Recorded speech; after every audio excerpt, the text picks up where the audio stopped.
organic, unpredictable, unknown, lovely, beautiful, a sense of fulfillment.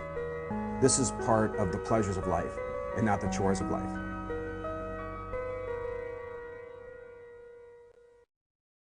Coming up on Daily Iowan TV, President Sally Mason spoke with the Daily Iowan Monday morning about diversity on the student government elections at the UI.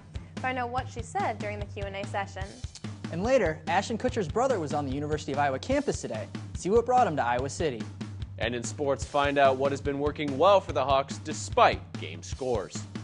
That's all coming your way next. Daily Iowan TV starts now.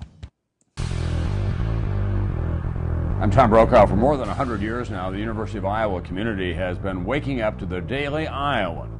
Today, it's the largest newsroom in eastern Iowa. And now you can see the news every night on Daily Iowan TV and get it anytime worldwide at dailyiowan.com.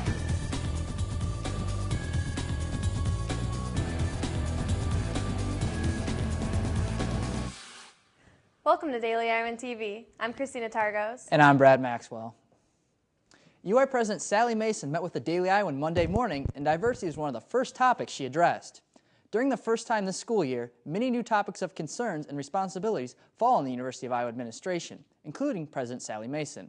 With this semester closing in on its final month, President Mason expressed how she was very impressed with the increasing enrollment of minority students on campus. President Mason is happy with the direction programs around the university are heading addressing student diversity. She also believes that the increasing enrollment of underrepresented students will not only have a positive impact on minority students, but on other students as well. Being exposed to different kinds of people, different ways of thinking, different ways of looking at life, different cultures and traditions, that's extremely important because that's likely going to be what you'll face in the workplace. And we know that many employers today are looking for people who have had a diversity of experiences. Along with the mention of minority student enrollment, President Mason showed a great interest in the recent UISG election. Working together with the student government is something President Mason is looking forward to. She feels interaction with these leaders gives her a better understanding of student concerns. Very, very good people have always been willing to step up and take on the responsibility of shared governance, and the UISG group is very much a part of shared governance. I rely on them heavily for the student viewpoint and For a more in-depth look into President Mason's Q&A session, check out tomorrow's print version of the Daily Iowan. The Johnson County Republicans protested outside of Sally Mason's office in Jessup Hall Monday morning. The protest was in response to Teresa Wagner, who some feel was denied a position in the UI Law School because of her conservative political leaning. I think the reason that we're protesting is that this entire community has been so dominated by the liberals that they can't even imagine ever being questioned or challenged. And there's so much more to this community than just liberals and liberalism.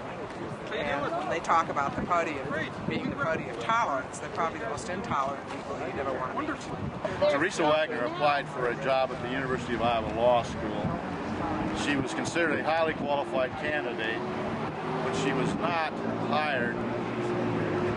And there are emails in existence known stating that they didn't want to hire Teresa Wagner because of her conservative views, and therefore they hired a less adequate, less capable person to take over that job. We think that's a travesty in a university that has full-time people that are in the business of promoting diversity on the campus. We have no problem with anybody promoting diversity. We just wonder why we can't have diversity of conservative thought as well as all of the liberal. Check out Tuesday's print edition of the Daily Iowan for a more in-depth look. One popular late-night television channel among college students paid a visit to the UI Monday. It's part of Adult Swim's college campaign to promote their shows. We'll toss it to Tasha Woods, who's on the scene. Tasha? Yeah, guys, you can tell that there's going to be a lot of fun going on here at Hubbard Park. Adult Swim has put on a carnival, and with games and tons of activities, they're trying to promote their popular TV channel. Back to you guys at the desk. It's no surprise last winter was fairly mild and that we saw some unusually warm temps throughout March. But how warm has it really been? According to data by the National Oceanic and Atmospheric Administration, Temps in the lower 48 states were 8.6 degrees above average in March and 6 degrees higher than average for the first 3 months of 2012. This large differential has alarmed some meteorologists who feel that global warming is to blame for the increase. However, meteorologists are also quick to point out that these higher than usual temps are exclusive to North America, while much of the rest of the northern hemisphere has been cold. Still to come on Daily Iowan TV, we'll show you a different kind of art exhibit in Iowa City. And Iowa received double honors today. In sports, see which Hawkeye stood out last week. But first, let's check in with Daily Iowan TV's Alyssa Berger-Mini for a look at today's weather forecast. Alyssa? Thanks, guys. After a pretty cool weekend we just had, we will continue to see cool temperatures continuing into tomorrow morning.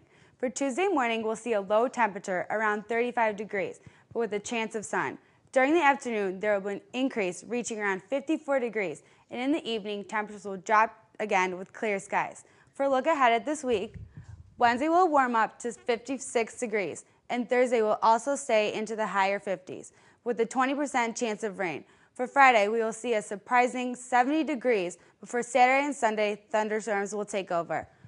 Well, as you can see, there's definitely a variety of temperatures this week, so be prepared. Christina and Brad, back to you.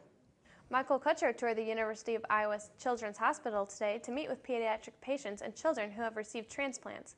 April is National Donate Life Month, and coincidentally, today marked the 20th anniversary of Kutcher's own heart transplant. Kutcher spoke at a ceremony held at the University Hospital. Kutcher, along with several other speakers, put an emphasis on the importance of organ donation and the incredible impact it has on giving the gift of life to others. The popular social networking website will be spending $1 billion to purchase usage rights for the photo sharing company Instagram. San Francisco-based Instagram allows users to apply filters to their already existing photos, such as sepia lens, giving the photos a vintage look. Instagram will continue to run independently of Facebook, allowing users to keep their Instagram photos separate from photos on Facebook. Milano Park, California-based Facebook, is paying for this acquisition with cash in its stock. The deal is expected to close at the end of June. Hotel Vitro is quickly turning into the most popular spot on campus, spotted with stickers, that is, and the whole community is encouraged to join. Just Do It is an art exhibit sponsored by the University of Iowa Museum of Art in Shayab-Hadery Architecture and Engineering. It is a month-long art installation that is open to the public, not only to view, but also to do. The project consists of dot-shaped stickers that will be used to turn the lobby windows of Hotel Vitro into 1 part mosaic, 1 part stained glass, and 1 part abstract expressionist masterpiece. There are more than 50,000 circular stickers available in the Hotel Vitro lobby, free to the public to come and dot as they please.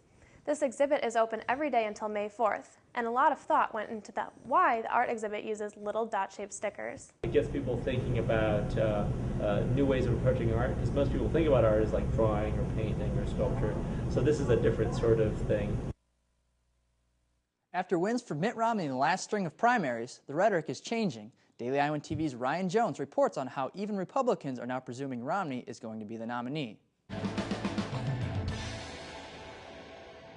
Thanks, Brad. And it is true that a majority of Republicans now believe that Mitt Romney is going to be the nominee, even one of his biggest critics, Newt Gingrich.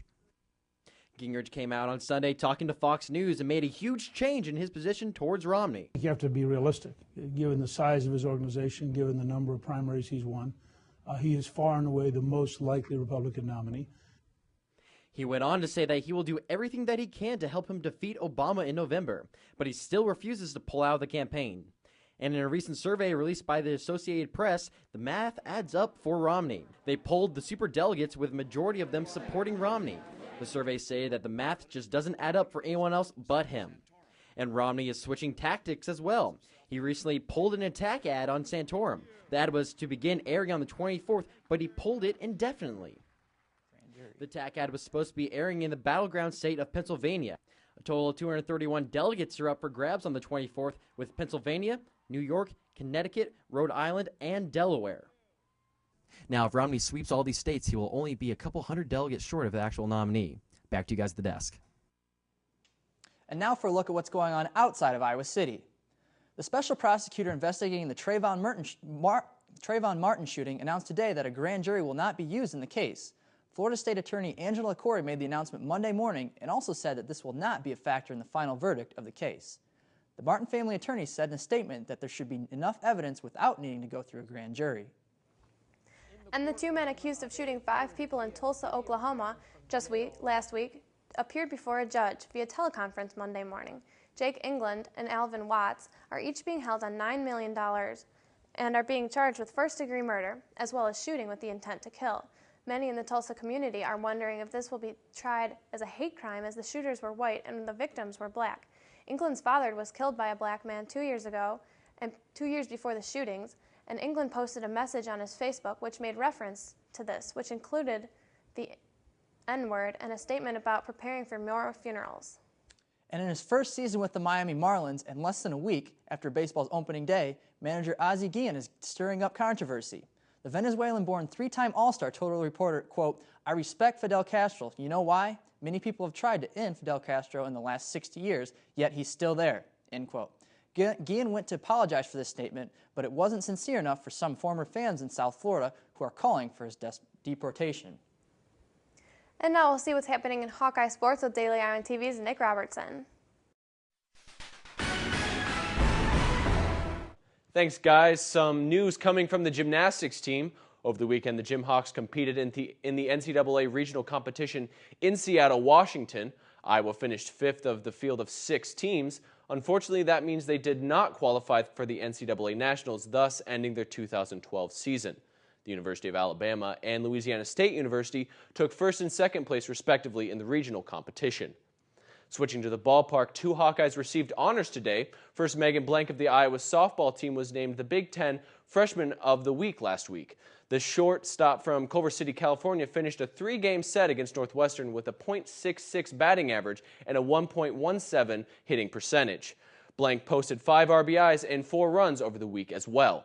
Then in baseball, outfielder Phil Keddy was named Big Ten Player of the Week. The Manchester, Iowa native led Iowa to a 3-2 record over the week, sweeping South Dakota State and winning 1 against Nebraska in Lincoln. Over the week, Kepler had 11 hits in 15 at-bats while collecting 7 RBIs and 5 runs last week. And staying in the baseball diamond, the Iowa baseball team dropped 2 of their 3 games in the series this weekend against Nebraska, pulling them below the 500 mark. But despite their up-and-down record, one thing that has stayed consistent is their pitching. Daily Iowan TV's Kate Constable has more. With 17 pitchers on the roster, it's a simple task for head coach Jack Dahm to put someone on the mound he's confident in. In fact, anyone on any given day could be handed the ball because of, well, their good stuff. You know, we got a talented pitching staff, and a lot of those guys have good stuff. What I mean by that, they have velocity and they have good feel for their secondary stuff. So it's not like you can sit back and just sit on a fastball for them. So it's a talented bunch. And it's that velocity and feel for their secondary stuff that helps the team succeed. In 29 games this season, the Hawks have only given up 7 home runs, but after talking with freshman pitcher Nick Hibbing, the team doesn't seem too concerned about the numbers. We, as pitching staff, just try to pitch. You know, home runs happen, guys get good swings on it, but in the end, you know, if we go out there and do our job, and an occasional home run will happen, that'll happen. So. Hibbing, who has an ERA of 3.86, has done his job quite well this season, as well as multiple other freshmen. And with 6 of 17 pitchers on the roster being freshmen, Coach Dahm credits their growth this year to his veteran pitchers. They're invested in those younger guys now, which is good to see, because I'm not too sure they were in the fall. But now they're kind of taking them underneath their wing. They see what type of talent they have. So with so many talented pitchers, the future looks bright for the Hawks. Kate Constable, Daily Iowan TV Sports. The Hawks will take the mound again on Tuesday to take on Western Illinois at Dwayne Banks Field. Opening pitch will be thrown at 6:35. Back to you guys. Thanks, Nick. Now, before we leave you tonight, check this out. While Easter usually involves egg hunts and family get-togethers, San Francisco celebrates with an Easter tradition of its own. The 12th annual Bring Your Own Big Wheel race took place in the city by the Bay on Sunday. As participants raced down the hill on one of the city's steepest and most crooked streets, goofy costumes and plastic wheels were a must as these adults had the opportunity to relive their childhood big wheel memories for one day. And only with Daily Iowan TV can you sneak peek into the print version of Tuesday's Daily Iowan. Read about an increase in fake ID charges in Iowa City. Plus, find out why the library bar is ending its split venue feature. Well, that's your Monday edition of Daily Iowan TV. Be sure to check us out at the same time tomorrow or anytime online at dailyiowan.com. Thanks for watching and have a great night.